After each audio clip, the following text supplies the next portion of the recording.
We're live? Okay, welcome to the Not UE Debating Society's EU election hustings for the South West and Gibraltar. My name is Derek Hallipore and I'm the president of Not the UE Debating Society. We must make clear that we're not affiliated to the Students' Union at UE, the University of the West of England or UE Debating Society in any way.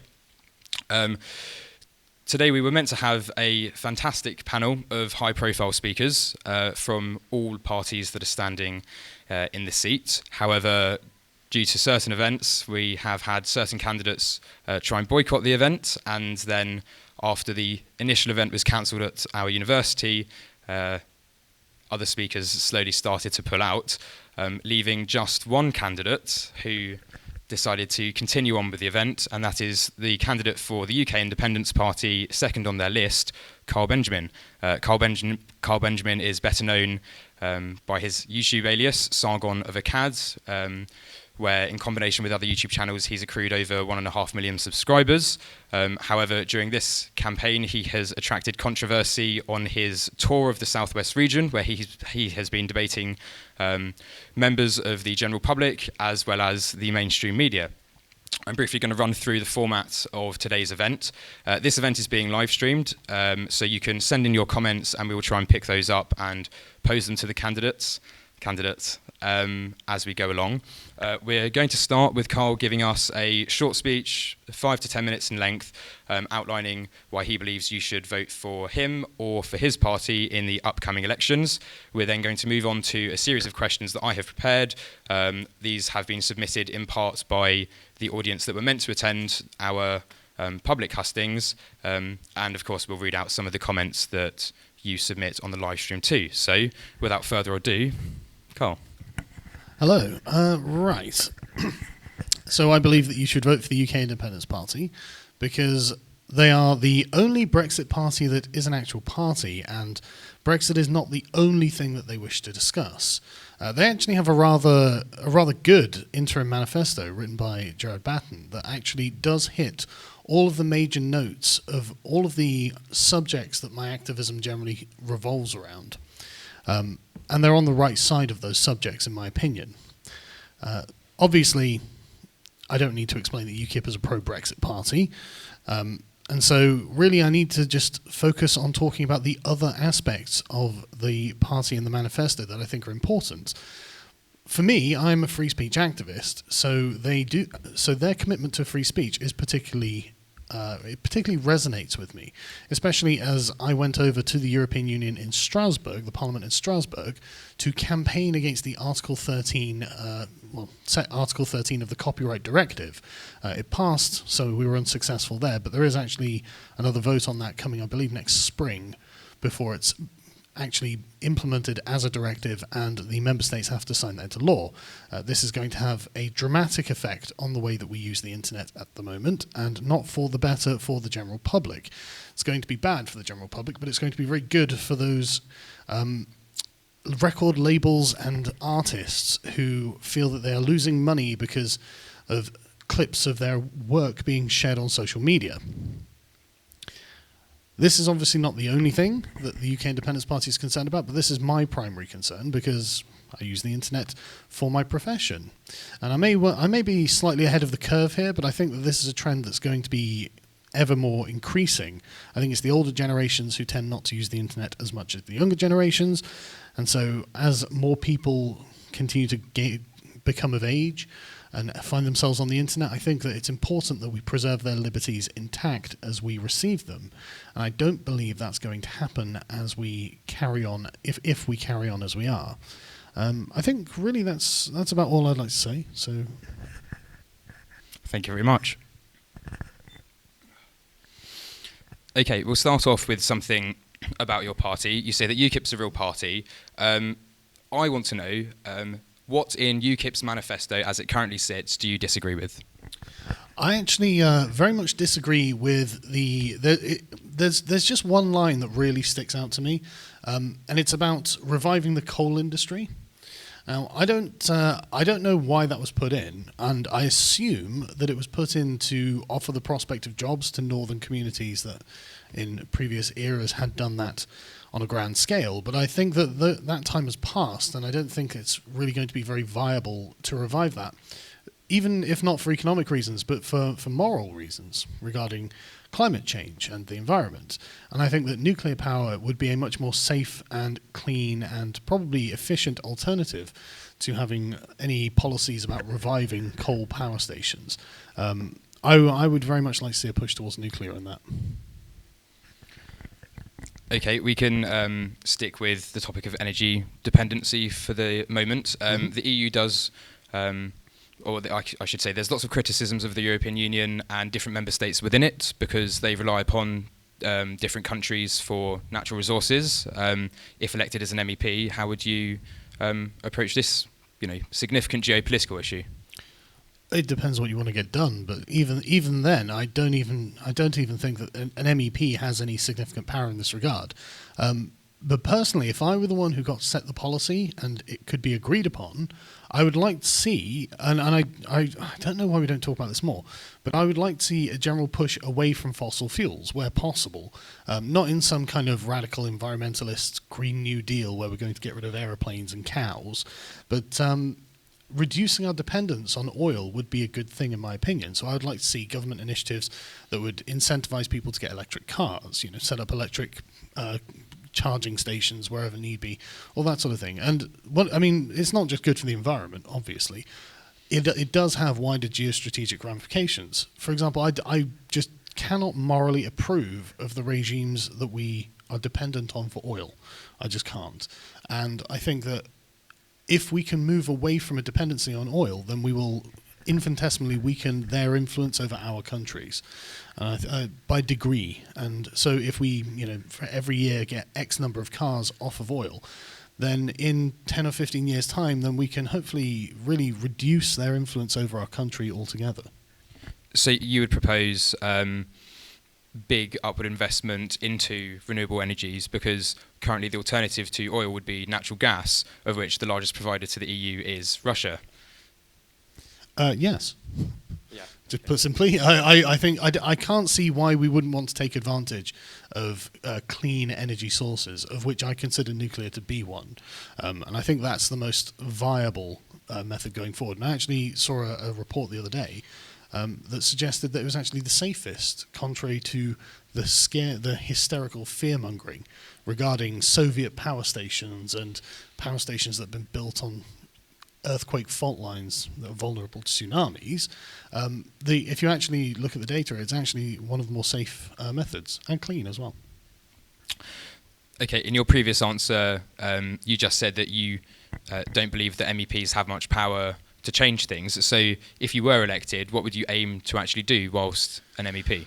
Well, I'd do my duty, of course. An MEP can amend or vote for or against proposals from the Commission. So that's the limit of an MEP's direct power. And obviously I would vote against any proposal from the Commission that was seek to further undermine Britain's sovereignty, hurt Britain during the Brexit process, or otherwise oppose our national interests, obviously. But failing that, I think the most important thing an MEP can do is use the minute or so that they get on the floor to raise issues that are not being talked about. And there are many issues that are not being talked about in a direct way that need to be spoken about. I think there's far too much pussyfooting around because of political correctness, and I think that we need to address some issues head on and clearly. Do you have an example of some of these issues? Yes, the proliferation of radical Islam in this country is a real concern of mine. I mean, one of the major concerns that I think a lot of people in Britain have but don't really know how to voice is the fact that we see in parts of Britain large numbers of abayas, which is the full body head to foot with a covering of the eyes for certain Muslim women in certain communities. This is not universal or anything like that, but this is something that's become noticed by visitors to Britain who are also Muslim. I mean, there are many Muslim countries that ban this kind of dress because this is signified. I mean, this is usually taken to be an example of Islam at its most extreme. if you actually ask them why they're wearing it, they say it's a sign of devotion to God. This is why, for example, in Syria it's banned, because this is how ISIS would run a country. And I think that we send the wrong message to the world when we say this is the kind of Islam that we want in Britain. It's not the kind of Islam they want in France or Denmark, where they've banned the burqa. It's not the kind of Islam that they want in Turkey or Syria, where they have also done the same. And I don't think really the most extreme form of Islam that we can think of should be the kind that we essentially define Islam as. But I do think that that's kind of how the political establishment here actually thinks of it. The most pure version is the real version, and that's given a remarkable amount of protection. I think that's not wise. So would you have any recommendations as to how to stem the proliferation of radical Islamic terrorism in the country? Yes, I think that there's no getting around the fact that the British state is going to have to effectively choose a form of Islam that it finds socially compatible with the country and promote that. And I do think that there are certain strains of Islam that should be prohibited from being taught in mosques, particularly Wahhabism and Deobandism, which is probably a very controversial statement to the people who know what those are, but those people are probably quite severe in their own beliefs. So earlier you said that you're a free speech activist, and you describe yourself as a civil libertarian, if I can use that term. That's correct. So how would you balance the call for the banning of certain teachings, or if I can... That's a misrepresentation of what I said. I don't want to ban the teachings. People should be able to be free in their own private time to read what they want, post advocacy for any kind that they want. But I think that when you have institutions, they come with a particular kind of gravitas, particular kind of authority, and I think that we do have to be careful of that. I mean, in every mosque in Saudi Arabia, they have cameras to monitor the imams themselves to make sure they're not teaching anything that would be considered revolutionary. If it's good enough for Saudi Arabia, then I think that ourselves having this kind of more sort of precautious attitude towards radical Islam, I think that could only benefit everyone. You know, because what we're talking about here is a tiny percentage of the Muslim communities that are actually hardline fundamentalists in this way, and I'm relatively certain that if you ask the average Muslim in the country, they would prefer a less hardline version of Islam being taught. Now, I'm not saying that this is in all mosques or anything like that, but I think that there is a problem. I mean, there have been lots of leaked videos from within mosques that have been teaching some pretty awful things, in my opinion, and I don't think that we can allow that to go unchallenged. And I realise that as soon as you start saying this sort of thing, hordes of angry activists on the other side wish to accuse you of all kinds of things.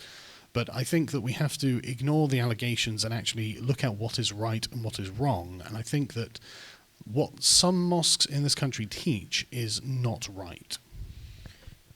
Okay, I didn't mean to misrepresent you if you think that that's the case. But this is essentially a balance of saying maybe increased levels of surveillance would be helpful, but also if you're against, for example, Article 13, or in the British government's case, the Investigatory Powers Act, where is the right balance between a surveillance state that can keep its citizens safe and individual liberties? Well, that's a great question. It's the question for the ages, and it's not something that you can draw a defined line on, I think. Really, it is about being reasonable. You have to judge each case as it comes. I'm not sure there is a hard and fast rule, but I do think that if the British government were to take under its wing a form of Islam that is a lot more moderate than some that we see proliferating in this country, and promote that, or not necessarily promote it, but recognise that, would be probably the best term. I think that would be a step in the right direction, because I think there are a lot of people who haven't come to terms with the fact that Islam is a part of Britain now. You know, there are Muslims here; they're not going to be leaving. Some would say it's been part of Britain for a very, very long time. I think that the very small minorities of Muslims that would have been here prior to the Tony Blair government, I don't think they would have significantly changed the culture of the country, but I think that the number of Muslims that are here now does, and I think that we have to recognise that and talk about that. We have to normalise these things, and I think that it's not an unrealistic stretch for the indigenous population of the country to say, okay, it's fine that you're here, and it's fine that you've brought new beliefs here, because I mean a lot of it is very interesting, frankly, but there are aspects to it that are pernicious, and I think that we can all, as adults, recognise that and take action against the pernicious elements. Nothing particularly bad has to happen. I think it's just an understanding of this going forward. So I think that that's something we can achieve when we're not talking to hysterical activists who simply aren't capable of listening. I don't want to spend the whole of this talking about this issue, but we will say recently, during the process when you became a UKIP member, Tommy Robinson became an advisor to UKIP. Mm-hmm. Do you think that this is taking the party in the right direction? I think it's taking the party in the morally correct direction. I don't think it's a morally correct thing to do to pretend that there aren't problems, because there are problems. I mean, in the last 2 months, 38 men and 2 women were arrested in Rotherham for crimes that ranged between 1997, I believe it was, and 2015. That's concerning to me, because that's a year after Dr. Alexis Jay's report was released that showed that not only were these crimes happening on quite a large scale, but there was a great deal of complicity with the councillors and the police because they were afraid of being called racist. So these things, political correctness is permitting these things to carry on, and we can't allow that to happen. Recently I spoke to a woman in Totnes who had moved down to Totnes from Hull because she was not happy with the way that the community, that the Pakistani Muslim community, I think it was Hull, that was now living there, was treating the surrounding community, and the lack of response to these negative interactions from the police. They didn't feel like they were safe, and that's not fair. Okay. We will move on to some more inter-party issues. So, in these elections or otherwise, what do you think is an important issue that you don't feel other parties are addressing? Well, you can either go through all the parties or have an overarching issue. None of the parties will address the pernicious influence of political correctness on our society.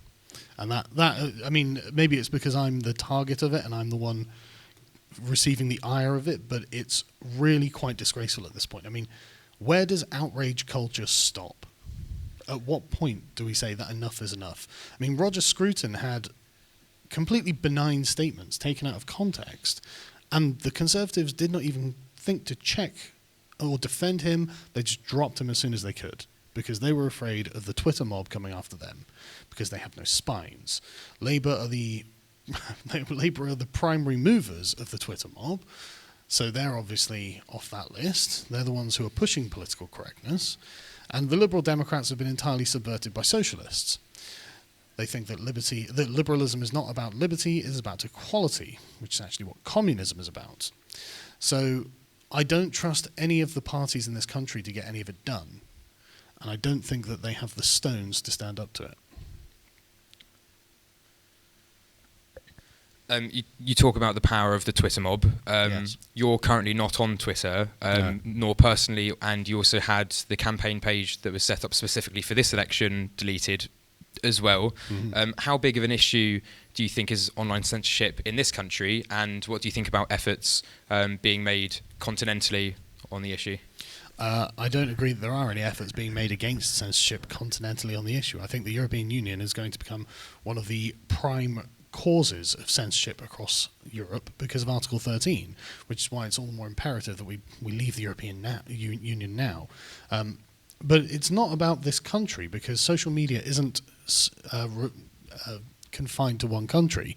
And the problem is coming from Silicon Valley, and it's coming from their particularly stringent standards on things like hate speech. I mean, Facebook actually today has announced that it's going to be taking a sort of a one-strike policy to any live streams that they find objectionable, and they've been cracking down on now what can only be described as political opinions. So it's one thing saying you can't say X word to Y person on our platform. You can't insult someone on a protected characteristic. That's one thing, and you can understand fine. And that's led to a lot of feminist activists getting suspensions for insulting men because gender is a protected characteristic, and black activists are being suspended for insulting white people because race is a protected characteristic. But now, I mean, Candace Owens, black activist, conservative activist from the US, has had her Facebook page suspended for 7 days for saying that left-wing policies incentivize single parenthood, I think it was. Now, you can disagree with that if you like and say, well, I don't think that's a fair characterization of the policy. I think the philosophy that leads up to that opinion is flawed, and I can say why. But you can't just suspend someone for having that kind of political opinion. It's not hateful. It's what they have a sincere conviction about, and it's going to get worse. And this is why Donald Trump has opened up a page on the White House website for people to share their stories of being censored on social media, because it has become such a bad problem at the moment.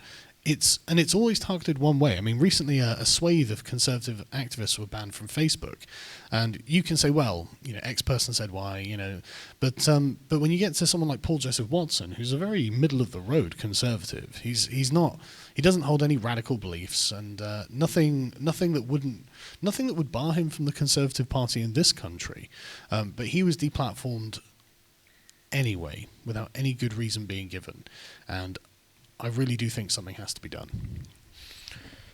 I'll ask you a double question. So, what do you think should be done to tackle online censorship? And you raise Paul Joseph Watson, along with Count Dankula. He was one of the YouTubers that joined UKIP at the same time that you did. Now, Paul Joseph Watson works for InfoWars, which has famously made various videos about various conspiracy theories. I know he personally has made some about vaccines. So why should people take you or the current form of UKIP seriously when the party consists of actual conspiracy theorists? I don't actually think it's fair to describe Watson as a conspiracy theorist. Not in his entirety. How many years ago was the statement that you're referring to made? I think it was 2015. See, that's 4 years. I mean, I've known him for about 3, I'd say, and I've spent a good deal of time with him, and I've never heard him come out with anything I would consider to be conspiratorial. I mean, he's never mentioned anything about vaccines to me, and I'm not even sure if he actually is still with InfoWars. I believe he set up his own news site now called Summit. So I don't know. I think. But would you be uncomfortable if there was a direct association with InfoWars? No, because most InfoWars is really an entertainment site. I mean, as far as I'm aware, I don't watch a lot of InfoWars stuff, but I like a lot of the Alex Jones memes. I think they're very funny, and I think that honestly, most of it is, it's kind of like libertarian entertainment. Like I don't even know how to describe it because it's such a unique thing, and I think that the wider culture just didn't understand why people enjoyed watching Alex Jones. That's not to say that he doesn't bear any responsibility for things he says. Of course, I mean, Alex Jones gets sued dozens of times every year for the crazy things that come out of his mouth. He just fights those lawsuits in the courts, which is what he should do. I don't think censorship is the answer to anything, and if anything, they've actually made Alex Jones a more loved figure because now he's a martyr, and he didn't really do anything wrong. He just said silly things. So I think that turning him into that was a bad idea. But no, I don't consider Paul Joseph Watson to be a conspiracy theorist. What was the first part of the question again? What do you think we can do to tackle the rise of online censorship? I would. I mean, ultimately, I think that in the United States, what they need to do is bring out a digital bill of rights, because at the moment, if you would never set up a state in the way that social media has been set up, you would never. I mean, the CEOs of the tech giants of Silicon Valley are. Like Louis XIV, they're absolute monarchs. Everyone else is at their beck and call. And when they say something, it can just happen, and they can give you a digital death sentence with absolutely no recourse. There's no trial, there's no evidence. Their terms and conditions don't even matter.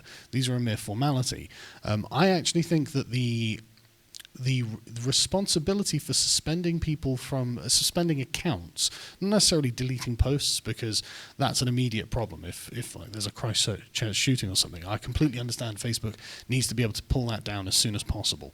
But when it comes to the accounts of public figures and just regular users, I definitely think that the decision-making power should actually be taken on to, I don't know, some kind of jury or trial, where there's actually a way of fighting your case in a public court, and not being judged merely by the particular activists who are working at these Silicon Valley tech giants. And I call them activists because they do have a particular kind of political bias. I mean, there's actually a union of conservatives working in Facebook who have unionized because of the left-wing bias within the company.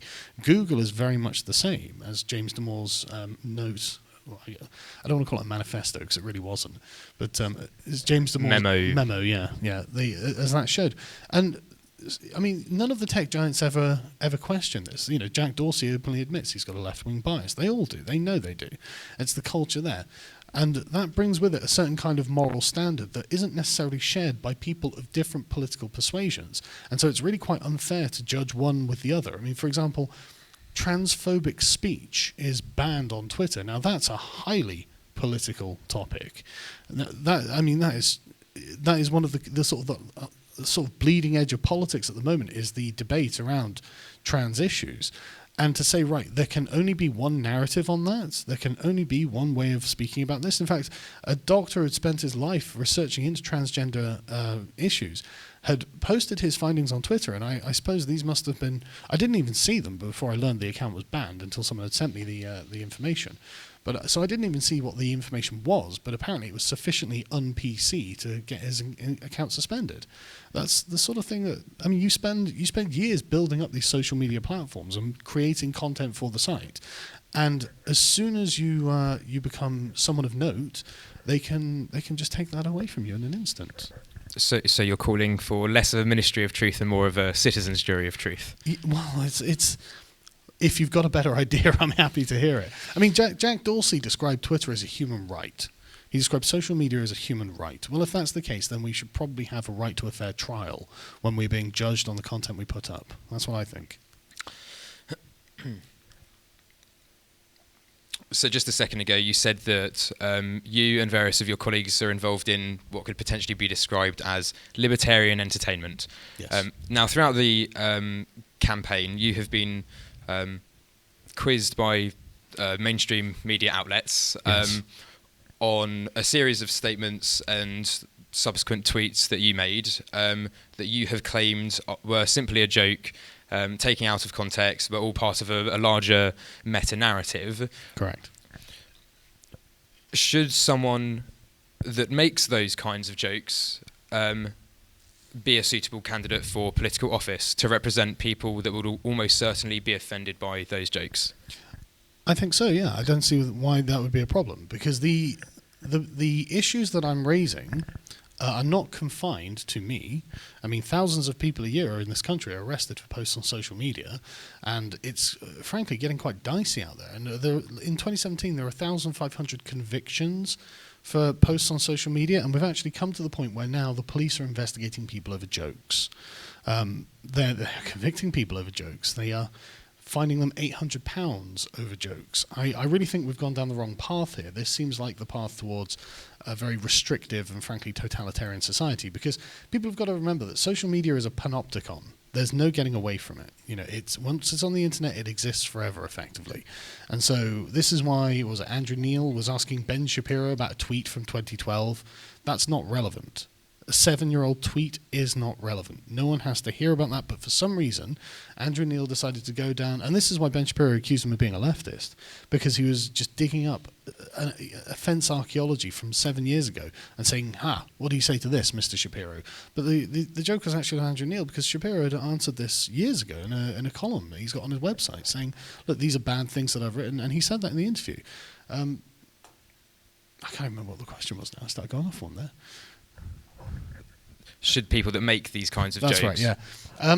Yes. Well, all things are dependent on context. I mean, I'm not a daytime entertainer, so I'm not going to start making jokes, here and now, because it wouldn't be the appropriate context. But if I'm in the atmosphere of a comedy club, say on my YouTube channel, making a video that's marked comedy or a live stream or something like that, sure. I mean, I don't see why we have to pretend that we don't have a sense of humour. but I think there's a time and place, and anyone knows that. I think this has been wildly overblown, and this is really what I'm talking about when it comes to the sort of tyranny of political correctness.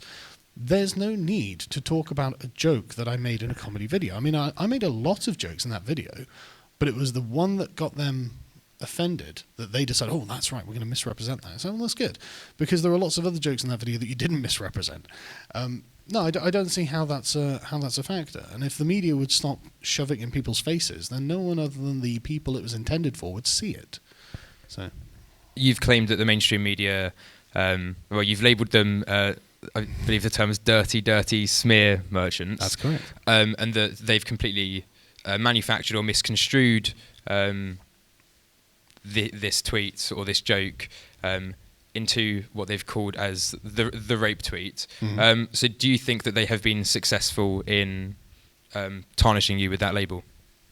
I don't know. I never get any complaints. It's only ever activists who care about their cause that complain to me. Because they were complaining already. In the course of organising this event, when people asked who was on the panel, most people didn't know you by your real name. Some people knew you by your YouTube alias, but as soon as it was mentioned, people would recognise you as the rape tweets guy. Well, there we go. That's what happens when you get smeared by the media. And if you think it won't happen to you, just wait. Following on from our last question, other entertainers, for example, those that I think even you have used to defend the offensive nature of your jokes, Ricky Gervais, Frankie Boyle, Jimmy Carr, do you think that if they ran for political office, even though everyone at the time acknowledged what they were saying were jokes, they would still be picked up in the same way that you are? No, it's one rule for one and one rule for another. The way this works is there are a series of systems, mostly focused on London, that you need to work your way up in. And if you step out of line, you can. There are acceptable spaces that are created in these systems. For example, Ricky Gervais's Netflix specials, which would probably get me deplatformed off of YouTube. These are fine because he is Ricky Gervais. It is his Netflix special, and there's an understanding because he is tied into the existing structures that surround him. He's a known quantity, and he will be known to obey the rules when required. But people on YouTube and various other social media sites aren't part of those networks. We're outside of them.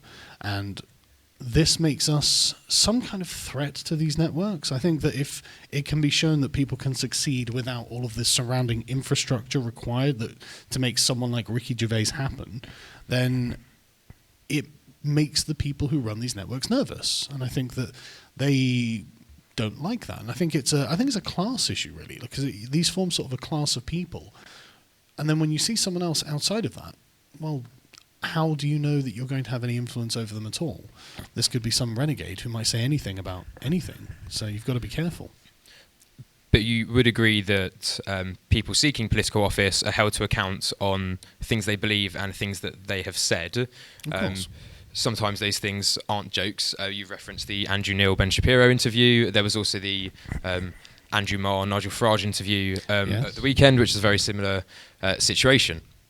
Well, doesn't that just go to show to the pathology of the media? It's all about moral purity. It's not about... I mean, I don't know what Nigel Farage believes or Ben Shapiro believes from those interviews. You wouldn't be able to divine it. You'd just be sat there going, well, Andrew Neil or... was it Andrew Marr, sorry? Neil and Marr, they got offended by certain things that they may have said in the past, but that doesn't tell me anything about their plans for the future. In that vein, I'm going to ask you about comments that you've made. Sure. Naturally. In 2018, in a live discussion with Michelle Catlin, supposedly provoked by alt-right chat room users' insults, you said, in response to people in the comment section, you were acting like a bunch of the N-word, just so you know you act like white N-word. My perception of that is that wasn't a joke, that was authentic use of the word. So why should anyone vote for someone that deems it acceptable to use those kinds of racial slurs? Because I don't think they're racial slurs when they're being applied to Nazis. I think they have a particular context, again, that actually explains what's going on. And this is what Sam Harris agreed with when he shut down his Patreon in defense of me. And same with Jordan Peterson and Dave Rubin. They understood exactly what was going on because, again, it really comes from being in the online space. There are no hard and fast boundaries. And so any community can find itself targeted by other communities that are small and pernicious and wish to spread a particular ideology and infiltrate other spaces. Now, when you've got a very large YouTube channel, you end up with a very large community, and it's an amorphous one. There's it's very porous. There's no determining who is what, and so essentially you have to start staking out ideological boundaries. Now, I've done that in principle by making arguments against Nazism and things like this, but the activists who are doing this to your channel or to your space don't really care about that, because a lot of what they do is a lot more visceral. They don't really have anything to lose. They're using anonymous accounts with anime avatars or something like that, and they are looking to hurt you as a person. They're not looking to debate your ideas. And so what you have to do is essentially respond in kind, offend them to try and make them leave you alone and to make them understand that your community is not a safe space for what they believe. And so after 6 months of this happening to me, the only thing, I was quite exasperated at the time as well, because I've been harassing my wife, my kids, when my kids go to school, things like this. It'd been quite intense. And I couldn't think of any other way than actually taking because the behavior they were exhibiting was exactly like the behavior of which they would accuse black people in America of, using the N-word, of course. And so I saw no problem with repackaging that word and then just throwing it back at them and saying, no, you are exactly the thing that you were complaining about. And so, hence the statement. Okay, it's interesting that you say that this was in response to neo-Nazis or the far right. The panelist that dropped out of our hustings in protest of your presence was Councillor Carla Denyer. She represents the Clifton Down ward on Bristol City Council, and as part of her quote on her blog post where she outlined why she was boycotting the event, she goes on to explain why she's concerned about the dangerous creep of the far right. So if I could read to you Please, her quote, and then you can respond in turn. The dangerous creep of the far right into mainstream politics is enabled by well-meaning people offering them platforms out of a sense of fairness. But while the protection of free speech is important, we have to guard against the far right taking advantage of it. The difference between the far right and other political philosophies is that they use the democratic structures and free speech of a liberal democracy specifically to destroy that liberal democracy. So to defend our democracy, it is important not to provide them with a platform, especially those, like Benjamin, who have made not just political incitements, but allegedly outright violent threats. Right, well, she doesn't know what she's talking about. I don't know how else to put it. I'm a limited government constitutionalist. I'm a liberal. I do not want the state taking over every aspect of my life, which is why I'm a free speech activist. I find it very interesting how she'll use the language of censorship in order to defend free speech and democracy, whereas censorship is actually the quickest way, in my opinion, to destroy it. I think censorship radicalizes people. I don't think she knows what the far right is, and I don't even think any of them actually can define far right, because to me, that's sort of like Mises and Milton Friedman. Extreme libertarianism I would have thought was far right. And even then, I'm not nearly anywhere near pathologizing the state to that degree. I think the state is a necessary actor that makes the country. It has to exist. And it has to have, obviously, lots of restrictions on it and a great deal of accountability. But I don't agree that Nazism or fascism is necessarily right-wing. All of the fascists were socialists first, and I think that fascism is really just a more honest accounting of what socialism requires to become a state. Because if you look at, like, say, the Soviet Union, Nazi Germany, and fascist Italy, they basically operated in the same way. They had a centralized economy, they had a secret police, they had gulags or death camps or whatever it is for political undesirables, they extinguished free speech, they extinguished democracy. They look very, very similar. And there's a reason, I think, when you actually look into the writings of the fascists themselves, they coined the term totalitarianism. And so I as a liberal, I'm just sat there like, well, obviously this is bad. I could never agree to anything like that. But they specifically, Mussolini edited a socialist newspaper for 10 years until he decided in the doctrine of fascism that socialism was a dead doctrine. They rejected socialism because they didn't feel that it could achieve the goals that they were looking for. They rejected liberalism for many different reasons, but one of which, obviously, the creation of the separation between the public and the private, which is what the fascists are trying to erase with the idea of totalitarianism, but also because the liberal state was always meant to be a night watchman. It was meant to just guard your rights, keep you safe, and make sure no harm came to you, so you could live at your ease and live in freedom and live your life as you want.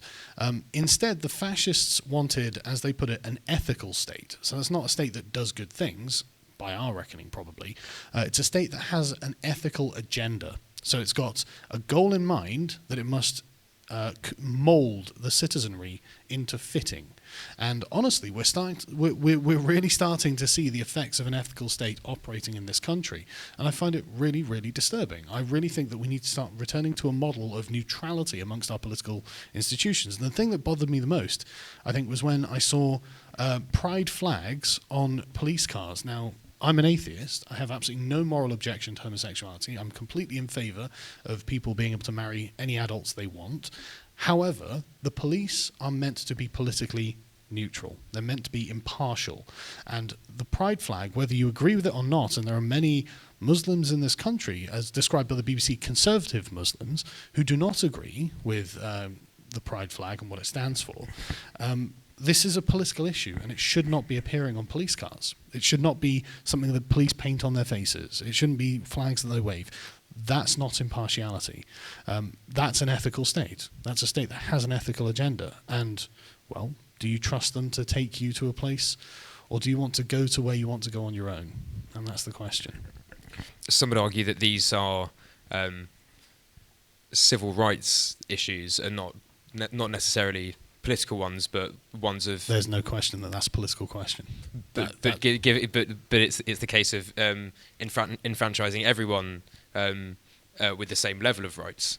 I don't agree that there's any difference between the rights of a gay man and a straight man in this country. They both have the same rights. What access to self-determination does a straight person have that a gay person doesn't in this country? It's a political tribe, and there are lots of political tribes, and none of them should be represented by the police, because then that makes the police just another political tribe. That's the problem with the sort of ideological subversion of our institutions. It shouldn't be happening. Some would argue that I guess the only instance is in donating blood, but I guess there is still potential medical reasons. I think there are pragmatic reasons for that. Okay, we'll try and make some more ground. You rose to prominence in the heat of the Gamergate scandal. That's correct. Which I remember very well. But in recent years, do you think that there's anything that social justice movements have achieved that you agree with? What have they achieved? What have they achieved that you've disagreed with? Well, they've achieved a great deal of censorship. They're becoming increasingly tyrannical, and they're turning our culture into an outrage culture of the most trivial and petty things. I can't think of anything that they've achieved that's good, though, because what is there left to achieve? You know, everyone has the same rights at this point. Well, actually, I mean, in many ways, men actually have fewer rights than other demographics, but in principle and on paper, I don't honestly see a problem, and I don't think that our institutions are biased against minorities. There was actually a study, a report done about deaths in police custody. I researched this because of the Black Lives Matter protests in Heathrow Airport a couple of years back, where they shut down the airport for an afternoon. All white activists, just so you know. And so I went and looked up the figures, and it turns out that white British people are much more likely to die in police custody than people from a black or ethnic minority background. It's an inverse of what it's like in America, but this is an ideological importation from the States, where they do have a problem in that regard. And it's just not, it doesn't work in this country. It doesn't make any sense, because the numbers are the reverse. So why are they running around screaming Black Lives Matter? They don't really know what they're talking about. I don't see any legitimacy to anything that they're doing. So you say that this is something that's primarily born from the United States.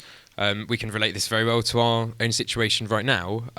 But do you think that students engaging more politically is a positive thing, even though it has resulted in an increase in deplatformings? I think students should get on with their studies. I'm serious. Just you don't need to be involved in politics. You don't know what you're talking about. You're like 21 years old. I mean, I'm 39 and I still don't know what I'm talking about. So, you've been fed half a narrative from your Marxist professor, and you've been given a bunch of false information that's led you to think that everything you disagree with is fascism, and you just don't know. Just get on with your studies. It's a more productive use of your time. And I'm not joking when I say this. I mean, there have been examples in America, particularly, of like students reporting burnout, where they're not getting their studies done. They're constantly worried about the white supremacy that's all around them, and it's like, come on, you're obviously brainwashing kids to become radical activists for your own personal ends. Let these kids get on with their studies. Some of us do study hard sciences, though. Good. We're going to need you. Well, on the issue of deplatforming, if Carla's intention was to deprive you a platform, well, we've seen the result of it didn't work. That. I don't know why she'd deprive herself either. I mean, I would love to have these kinds of conversations with these political activists because, I mean, really, I just don't think they know what they're talking about. I don't think they've done the graft in order to get to the point where we can actually have a detailed and nuanced conversation on these things. But by the way, I told a joke in a video a while ago, so maybe you don't want to vote for me because of that. Well, we'd like to clarify that the rest of the candidates didn't join the boycott. It was only the Green Party. It was only subsequent to the university cancelling the event that, due to logistical reasons, we are left with just Carl here today.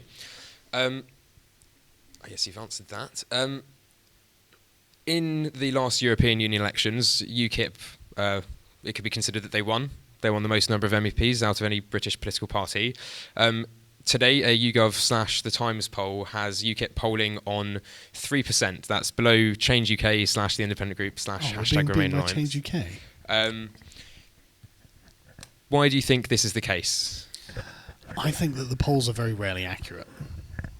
They weren't accurate for Trump, they weren't accurate for Brexit, and I think that when you look at the way that the polling is done, it tells you why. I mean, YouGov in particular, I only know how this works because my wife signed up for it. It's a self-selected email poll, which does not give you a representative sample. In fact, this is actually very similar to the way that the feminist activists in the United States ended up coming up with the 1 in 5 women who have been raped at university campuses. Self-selecting polls are not deliberately, but inherently skewed, because the people who want to talk about and want to respond to these kind of things go and find them, and so you end up getting the responses from the politically engaged people who happen to be following, say, Westminster media. But I mean, in other ways, like for example, between 18 and 25, UKIP's polling at double the Brexit Party at 14%. We're the second most popular party in the UK with young people. And I think it is because they are aware that their liberty online is at threat. And we're the only party that's actually speaking about this. And so, yeah, I would be wary of the polls generally. So you believe that UKIP will actually do much better than is being suggested? Do you think that you'll get elected? Well, no. I think the field's far too crowded for that now. But I don't know what the result will be. I don't know. We'll see on the day. That's the only poll that matters.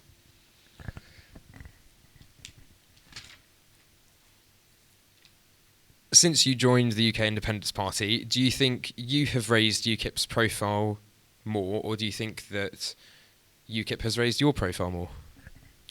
I don't know, actually. As in, are you a net beneficiary to them, or are they a net beneficiary to you? I would suggest that I'm a net beneficiary to them. I mean, the youth polling, I think, is indicative. I'd also like to see the next age bracket up, because the average age of my audience is 30. So I would like to see that as well, but I haven't seen that. But I mean, when I joined UKIP, it had 17,000 members. Now it's got over 30,000 members. So it seems to be growing.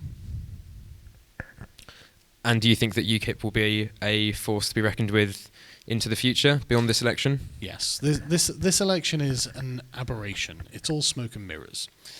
No one involved in it can actually do anything about anything. So, I mean, it's being made, it's a new Brexit referendum. Well, none of the people involved can do anything about Brexit. So we should probably talk about Brexit a little bit then. Let's talk about Brexit. Why should people vote for UKIP over the Brexit Party? they should join UKIP because they can't join the Brexit Party. Really, there's not going to be too much difference, really. But we're both going to be advocating for a hard Brexit as soon as possible. I mean, at the moment, 80% of businesses say that according to the Bank of England, 80% of the businesses in this country say that they're ready for a no-deal Brexit. They've been preparing. I mean, I guess the one thing about having a 3-year negotiation being dragged out is the fact that it at least gives businesses time to get ready for that sort of thing. And I think it's imperative that we get out sooner rather than later. I don't know whether you've seen I think it was a BBC4 documentary from the Fly on the Wall documentary inside the EU, where, and the thing that really sprung to my mind was when one of Guy Verhofstadt's aides yelled out something like, "We've turned them into a colony," which is a reference, I suppose, to Theresa May's deal, which she's going to try and get through Parliament once more. They don't respect us. They think that we're a joke, and they're going to treat us like one. And because of the way that we're handling this, we are infinitely strengthening their hand.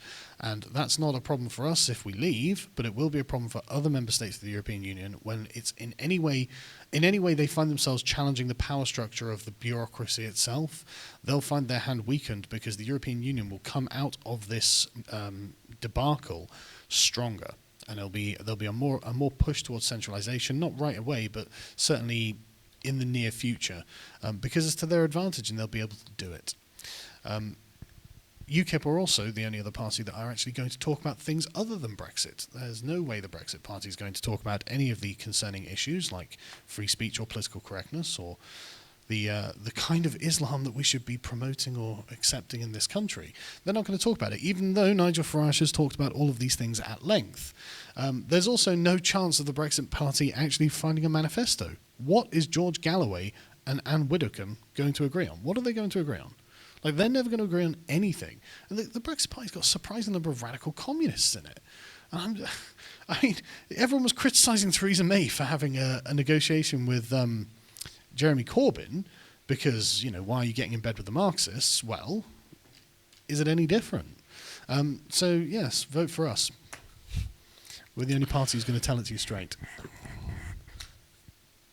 At the moment, we're in deadlock on Brexit, and now, whilst you may not believe there's much you could do as an MEP, how do you foresee, if UKIP sticks around as a political force in British politics, that you can deliver upon a hard Brexit? We've seen today that the negotiations between the Conservative Party and the Labour Party have broken down because the Labour Party claimed that not enough concessions were made, and as long as the parliamentary arithmetic remains the same, it's very unlikely that much will happen. So what would you advocate for? How do you foresee getting out of this situation that we're in?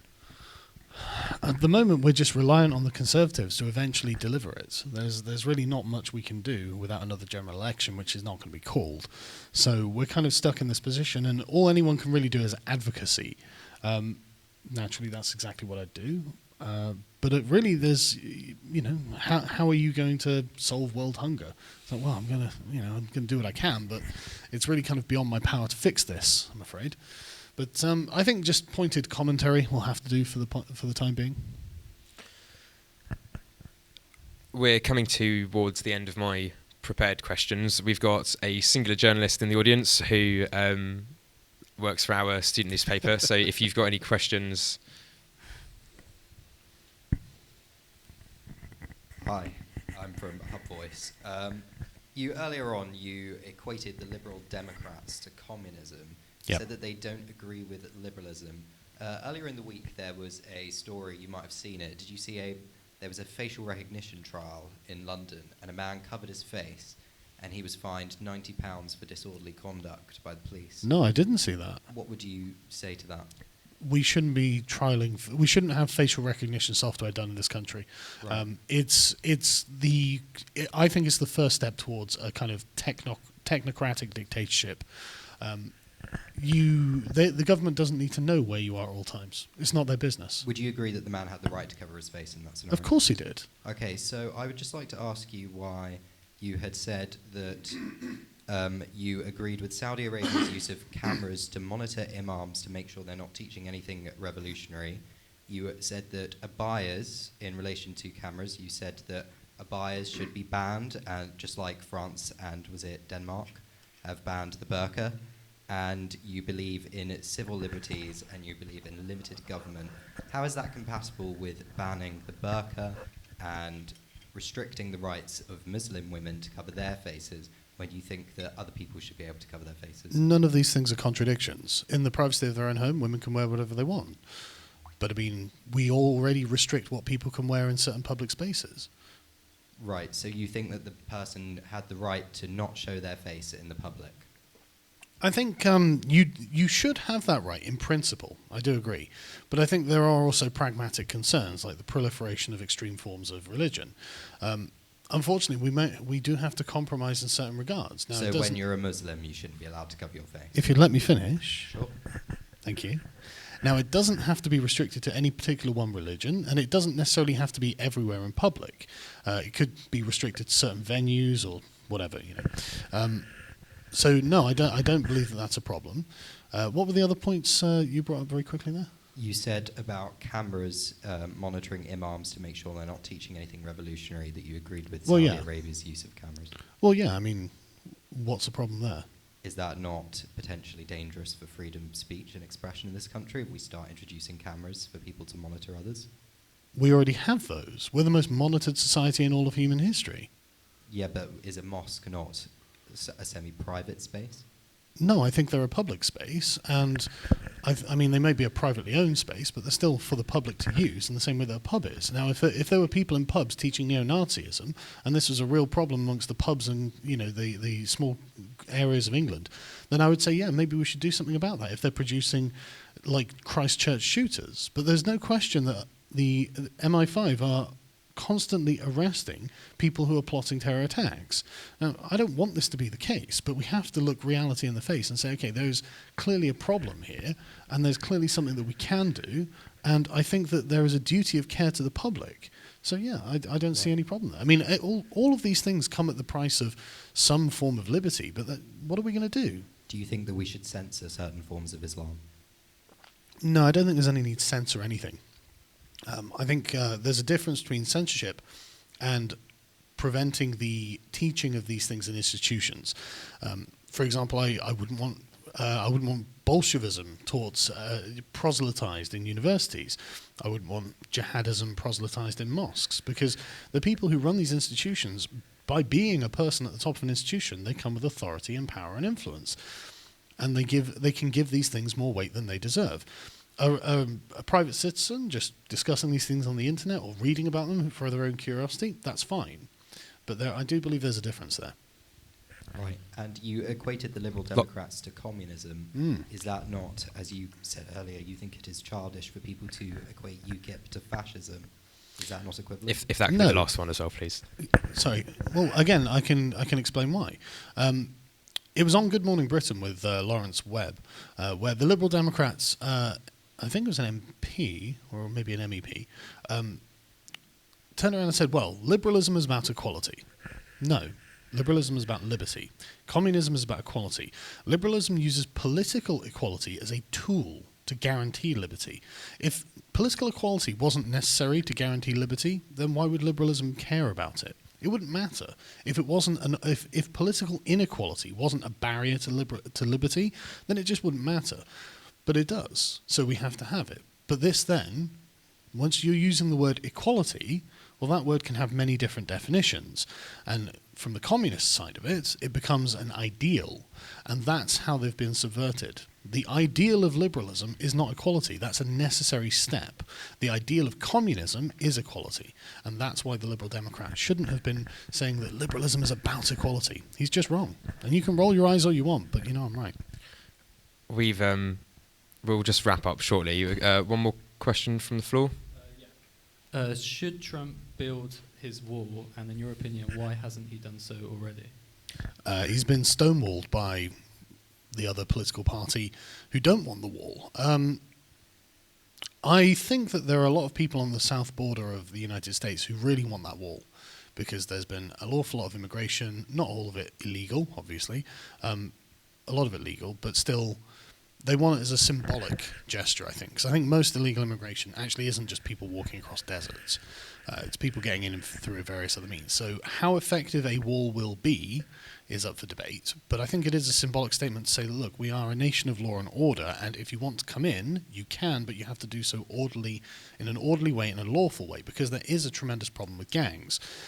And this causes things like, human trafficking, drug trafficking, and gun trafficking, and huge amounts of actual physical danger to people who live in these areas. And I'm sure you've heard of MS-13, who are unbelievable, frankly, in the things that they do. And they can just travel across this border without very much interference in their actual movements. You can complain and say, well, I don't like the wall or something, but you can't say that a wall is inherently immoral, because it's not. Any nation has a right to defend its own borders and a right to put up a barrier across those borders if it just so chooses.